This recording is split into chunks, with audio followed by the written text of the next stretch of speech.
নমস্কার বন্ধুরা, আজ আপনাদেরকে আমি দেখাতে চলেছি প্রধানমন্ত্রী মাতৃবন্দনা প্রকল্প, যে প্রকল্পের মাধ্যমে কিন্তু প্রত্যেক গর্ভবতী মহিলা ৩ টি কিস্তির মাধ্যমে ৫,০০০ টাকা পেয়ে থাকেন। আপনারা হয়তো অনেকেই অফলাইন এই ফর্মটা ফিল আপ করেছেন। অফলাইন ফর্ম ফিল আপ করার পর অনেকে টাকা পাননি। সেক্ষেত্রে কিন্তু আপনারা অনলাইন আবেদন করতে পারবেন এই ৩ টি কিস্তির মাধ্যমে ৫,০০০ টাকা পেতে হলে। মূলত যেসব মহিলা গর্ভবতী রয়েছেন, যাদের বাচ্চা হবে, সেই সব মহিলারা কিন্তু এই প্রকল্পে অনলাইন আবেদন করতে পারবেন। তো কিভাবে আপনারা অনলাইন আবেদন করবেন তার সম্পূর্ণ স্টেপ আমরা ভিডিওর মাধ্যমে দেখাবো। তাই ভিডিওটি শেষ পর্যন্ত অবশ্যই দেখবেন। ভিডিওটি ভালো লাগলে লাইক করবেন, চ্যানেলটিকে সাবস্ক্রাইব করে পাশে রাখা বেল আইকনটি প্রেস করে নোটিফিকেশন অল করে রাখবেন। সবার সুবিধার্থে ভিডিওটি শেয়ার করবেন। তো চলুন শুরু করি। তো প্রধানমন্ত্রী মাতৃবন্দনা প্রকল্পে অনলাইন আবেদন করতে হলে আপনার স্মার্টফোন থেকে বা কম্পিউটার থেকে যেকোনো একটি ব্রাউজার আপনারা ওপেন করবেন। ব্রাউজার ওপেন করে আপনি সেখানে সার্চ করবেন PMMVY। তো PMMVY লিখে সার্চ করলেই কিন্তু ফার্স্ট লিংক আপনারা পেয়ে যাবেন। দেখতে পাচ্ছেন ফার্স্ট লিংক। এই লিংকে আপনারা ক্লিক করবেন। ক্লিক করলে কিন্তু অফিসিয়াল যে ওয়েবসাইট, সেই ওয়েবসাইটে চলে আসবেন। তো ওয়েবসাইটে আসার পর আপনারা কি করবেন, দেখতে পারবেন সিটিজেন লগইন বলে একটি অপশন পাবেন। সেই সিটিজেন লগইন অপশনে ক্লিক করবেন। ক্লিক করলে কিন্তু পরবর্তী আরো একটি পেজ আপনার সামনে চলে আসবে। এইবার আপনাকে কি করতে হবে, এখানে কিন্তু আপনার ফোন নাম্বার দিতে হবে। ফোন নাম্বার দেওয়ার পর ভেরিফাই অপশনে ক্লিক করতে হবে। তো ভেরিফাই অপশনে ক্লিক করলে কিন্তু পরবর্তী আরো একটি পেজ আপনার সামনে চলে আসবে। এইবার কিন্তু আপনাকে অ্যাকাউন্ট তৈরি করার জন্য আপনার নাম দেবেন। প্রথমে আপনার নাম দেবেন, নাম দিয়ে লিখবেন। লেখার পর এখান থেকে স্টেট অর্থাৎ রাজ্য এখান থেকে সিলেক্ট করবেন। সিলেক্ট করার পর ডিস্ট্রিক্ট অর্থাৎ জেলা এখান থেকে সিলেক্ট করবেন। আপনি কোন জেলার বাসিন্দা সেই জেলা সিলেক্ট করবেন। সিলেক্ট করার পর আপনার এরিয়া, যদি আপনি গ্রামে থাকেন সেক্ষেত্রে রুরাল অপশন ক্লিক করবেন। যদি আপনি শহরে থাকেন সেক্ষেত্রে আপনি আরবান অপশন ক্লিক করবেন। ক্লিক করার পর এখান থেকে ব্লক, এখান থেকে আপনারা ব্লক সিলেক্ট করবেন। সিলেক্ট করার পর এখান থেকে ভিলেজ, আপনার গ্রামের নাম এখান থেকে সিলেক্ট করবেন। গ্রামের নাম সিলেক্ট করার পর রিলেশনশিপ উইথ বেনিফিশিয়ারি, আপনি যার হয়ে আবেদন করছেন তার সাথে আপনার রিলেশন কি আছে, ফাদার না ফাদার ইন ল, মাদার না mother in law, others help না স্পাউস, যদি স্বামী হন সেক্ষেত্রে স্পাউস অপশনে ক্লিক করবেন। ক্লিক করার পর ক্রিয়েট অপশনে ক্লিক করবেন।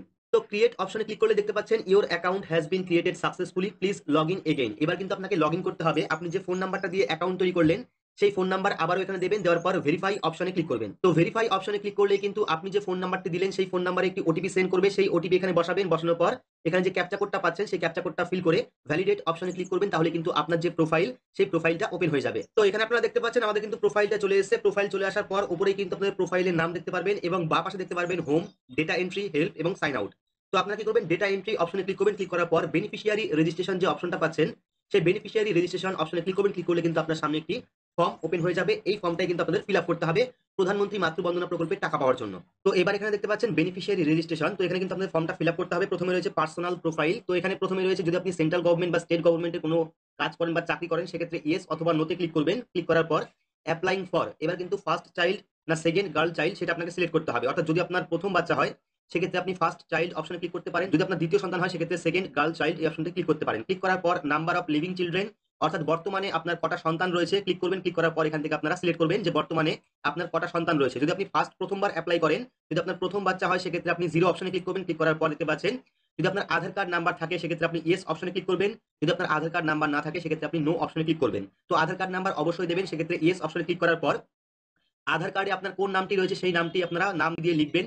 লেখার পর এখানে আধার কার্ড নাম্বার দেবেন। আধার কার্ড নাম্বার দেওয়ার পর এবার চলে আসবে ডেট অফ বার্থ। এবার কিন্তু যে মহিলা আবেদন করছে তার ডেট অফ বার্থ এখানে লিখতে হবে। লেখার জন্য আপনারা কি করবেন, এই অপশনে ক্লিক করবেন। ক্লিক করলে কিন্তু ক্যালেন্ডার ওপেন হয়ে যাবে।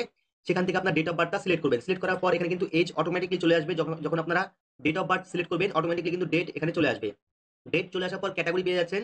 ক্যাটাগরি অপশনে ক্লিক করবেন। ক্লিক করার পর আপনি আদার্স না এসসি না এসটি সেটা আপনি সিলেক্ট করবেন। সিলেক্ট করার পর এখানে আপনার মোবাইল নাম্বার দেবেন।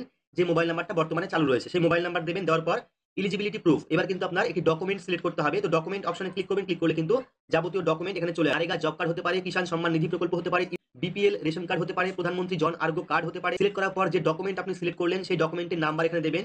যে ডকুমেন্ট আপনি সিলেক্ট করলেন সেই ডকুমেন্টের নাম্বার দেবেন। দেওয়ার পর সেই ডকুমেন্টটা কিন্তু এখানে আপলোড করতে হবে। তো ডকুমেন্ট আপলোড করার জন্য আপনারা কি করবেন, চুজ ফাইল অপশনে ক্লিক করবেন। ক্লিক করলে আপনার গ্যালারি ওপেন হয়ে যাবে। সেখান থেকে কিন্তু আপনারা যে ডকুমেন্ট দেবেন সেই ডকুমেন্ট এখানে আপলোড করবেন। ডকুমেন্ট আপলোড হওয়ার পর এবার কিন্তু এমসিপি কার্ড ডিটেইলস। তো এখানে বলে রাখি এমসিপি কার্ড ডিটেইলস কি। এমসিপি হলো মাদার চাইল্ড প্রোটেকশন কার্ড, অর্থাৎ যেটাকে এক কথায় পোলিও কার্ড বলা হয়। সেই কার্ডের কিন্তু ডিটেইলস এখানে দিতে হবে। তো প্রথমে কিন্তু আপনাদের আরসিএইচ আইডি বা এমসিপি যে পোলিও কার্ড সেই কার্ডের নাম্বার দেবেন, রেজিস্ট্রেশন নাম্বার দেবেন। দেওয়ার পর পেয়ে যাবেন এমসিপি কার্ড রেজিস্ট্রেশন ডেট, কত তারিখে রেজিস্ট্রেশন করেছিলেন সেই ডেটটা এখানে দেবেন। এটার জন্য দেওয়ার পর লাস্ট পিরিয়ড ডেট, এবার আপনার লাস্ট পিরিয়ড কত তারিখে হয়েছিল সেই ডেটটা কিন্তু এখানে বসাতে হবে। চাইলে আপনারা পোলিও কার্ড দেখে বসাতে পারেন। তো ডেট সিলেক্ট করার জন্য এই অপশনে ক্লিক করবেন। ক্যালেন্ডার ওপেন হবে।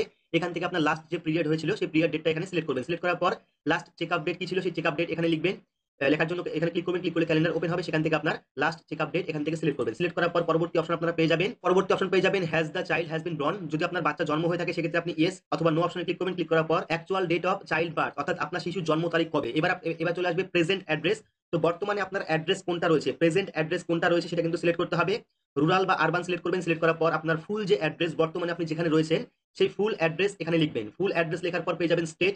এখান থেকে আপনারা স্টেট সিলেক্ট করবেন, ডিস্ট্রিক্ট সিলেক্ট করবেন, সিলেক্ট করার পর ব্লক সিলেক্ট করবেন, সিলেক্ট করার পর ভিলেজ সিলেক্ট করবেন, সিলেক্ট করার পর পিনকোড, আপনার এলাকার যে পিনকোড সেই পিনকোডটা এখানে দেবেন। দেওয়ার পর এখানে দেখতে পাচ্ছেন অঙ্গনওয়াড়ি, এখানে কিন্তু আপনার যে অফিস সেই অফিসের নামটা চলে আসবে। এখান থেকে আপনারা সিলেক্ট করবেন আপনার যে স্টেট, ডিস্ট্রিক্ট এবং ব্লক ওয়াইজ যে অঙ্গনওয়াড়ি কেন্দ্র রয়েছে তার কিন্তু লিস্ট এখানে পেয়ে যাবেন। এখান থেকে আপনারা সেই অঙ্গনওয়াড়ি যে কেন্দ্র সেই কেন্দ্র সিলেক্ট করার পর সাবমিট অপশনে ক্লিক করে দেবেন। ফর্মের ফুল প্রিভিউ চলে আসবে, আপনি সেখান থেকে দেখে নেবেন সবকিছু ঠিকঠাক আছে কিনা। যদি সবকিছু ঠিকঠাক থাকে সেক্ষেত্রে আপনি আবারও সাবমিট অপশনে ক্লিক করবেন। সাবমিট অপশনে ক্লিক করলে কিন্তু আপনার সামনে একটি পপ আপ মেসেজ শো করবে, দেখতে পাচ্ছেন record has been added successfully. আপনার কিন্তু যে ফর্মটা আপনি সাবমিট করলেন সেটা কিন্তু সাকসেসফুলি সাবমিটেড হয়ে গেল। পরবর্তী সময় কিন্তু আপনি অনলাইন থেকেই এই স্ট্যাটাস আপনি দেখতে পারবেন। তো আজকে আমার ভিডিওটি ভালো লাগলে অবশ্যই লাইক করে দেবেন।